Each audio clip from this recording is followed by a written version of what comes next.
Now, the Kerala High Court has heard the plea challenging the certification and release of the Kerala Story 2 with sharp observations from the bench. The Kerala High Court has directed the makers of the film to arrange a special screening, with Justice Bechu Kurian Thomas stating that he will personally watch the film before passing further orders. Now, during the hearing, the court asked when the film is scheduled for release. The petitioner informed the bench that it was set to be released on February 27th. The CBFC's counsel submitted that the producer has not applied for certification of the teaser. The petitioner argued that both the teaser and the trailer are being publicly exhibited, including in theatres, and must be certified. Citing sections 196 and 197 of the Bharatiya Nyaya Sanhita, the petitioner contended that any content capable of inciting an offence cannot be screened without due clearance. The respondents maintain that the content shown in the teaser does not form part of the final film.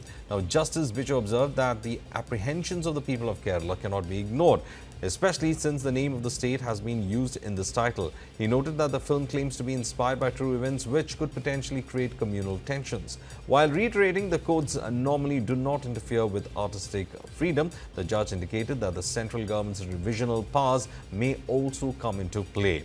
The matter will now proceed after the court views the film. I'm joined in by my colleague Gautam Shankar. Gautam, this legal battle has been going on. The petitioner said that there should be changes to the film, and he said that there should be a change in the title as well. And now the court says that first they will in fact look into the apprehensions that are there by viewing the film and later proceed with the case. Absolutely, Varghese. So there are three key points to highlight here from the hearing that is currently underway at the Kerala High Court. Now, the High Court judge has said that he will personally watch the film before taking a call that signals basically the kind of seriousness of the court's scrutiny of the matter as well. Now, the second point that we need to highlight here is the use of the term Kerala in the title of the movie. Now, this is under direct judicial examination as well. This is a particular aspect that is currently being looked at as well, especially since the filmmakers or the producers themselves have reportedly described the film as pan-India. So that is the second aspect that is currently under scrutiny. And the other one that we need, that is basically the High Court is looking at is the court has flagged the tension between the artistic freedom and social responsibility, because when the film claims to be inspired by true events, what we are seeing is that it also says that there are fictional characters and a lot of it is fiction as well. And the High Court has basically expressed concern that it could affect communal harmony on the global perspective of Kerala as well. So the hearing is still currently underway, but the fact that the Kerala High Court judge has said that he wants to personally take a look at the film and then consider what to be done with it. Keep in mind that the movie is due to release in just 3 days' time on February 27th as well. So all of this gives very less time. So that is why the Kerala High Court judge has asked for an urgent screening of the movie, and it will be interesting to see what really comes out of that as well, police. Also, this particular petition was filed from a native from Kannur, and he had said that the Cinematograph Act has not been properly followed, nor has been the certification process been carried out in a proper manner.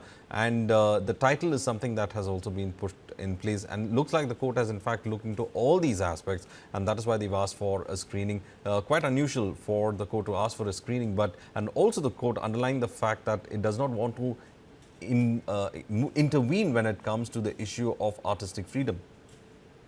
Absolutely. Now, the CBFC counsel has actually told the court that the producer has not even applied for a separate certification for the teaser, because there is a particular scene in this teaser where a girl is being force-fed beef.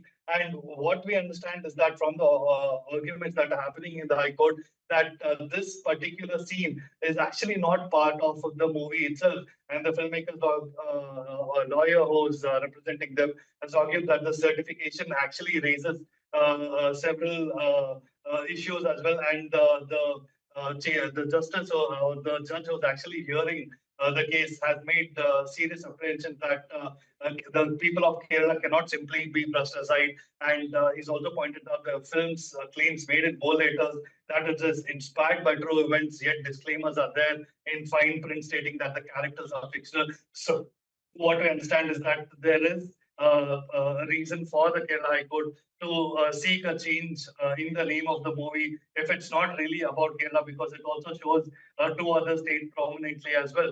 And they are really worried about the movie potentially causing or triggering communal attention. And that is the particular aspect that has been raised by this judge in Kerala High Court. And it'll be interesting to see what happens further after the movie is screened tomorrow for the judge.